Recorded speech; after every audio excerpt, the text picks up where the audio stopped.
You don't need this chart to know that pollen levels are high. Run your finger along any car and you'll get a handful of this stuff. The House of Representatives voted to expand health care. Say, for instance, you're standing downtown at the corner of Convention and Lafayette Street.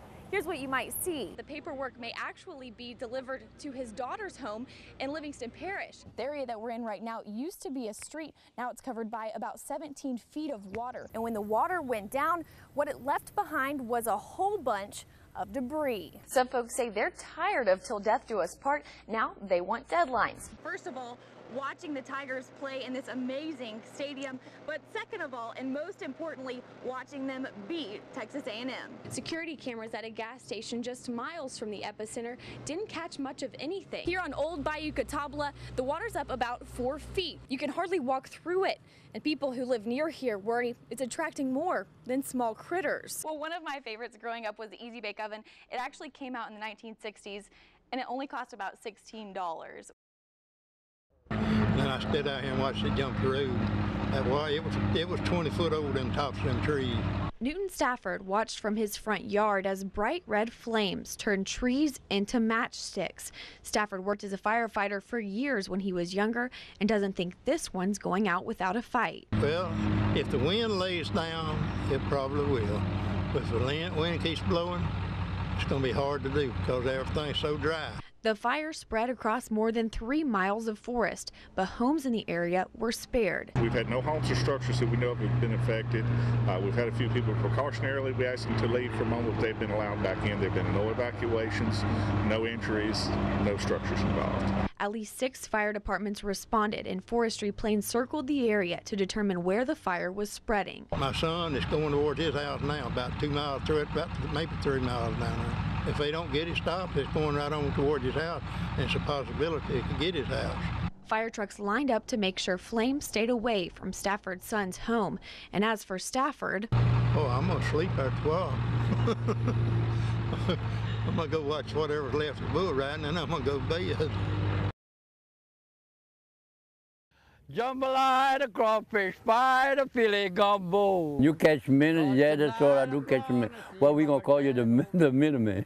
Well, that's all right to me. Eugene Bartholomew is a familiar face to fishermen in South Louisiana. I've been minnow fishing about 30 or 40 years, exactly. Each morning, the same routine. He loads up his truck with handmade traps and takes to the water in his one-person boat known as a pirogue. Don't take too much for the pirogue to sink down.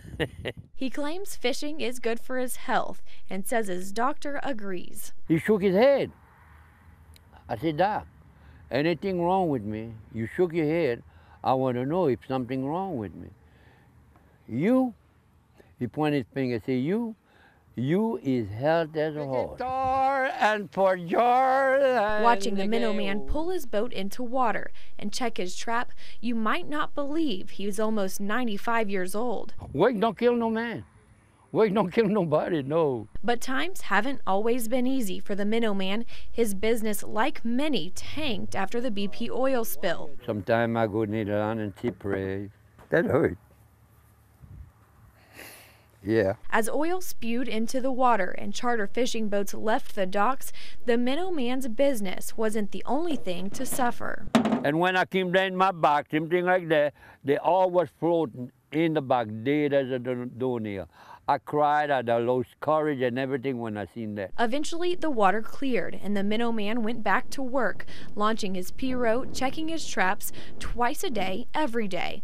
Bartholomew received several checks from BP to make up for business lost, but says it's never been about the money. If they got money, that's all right. If they ain't got no money, they're still all right. They're going to get some anyhow. It's a job he loves, a job that keeps him young at heart, a job the fishermen who've returned to the docks depend on. Oh, yeah. I'm born and raised in the water. They tell me my blood has got salt water. Son of a gun, we'll have big fun on the bayou.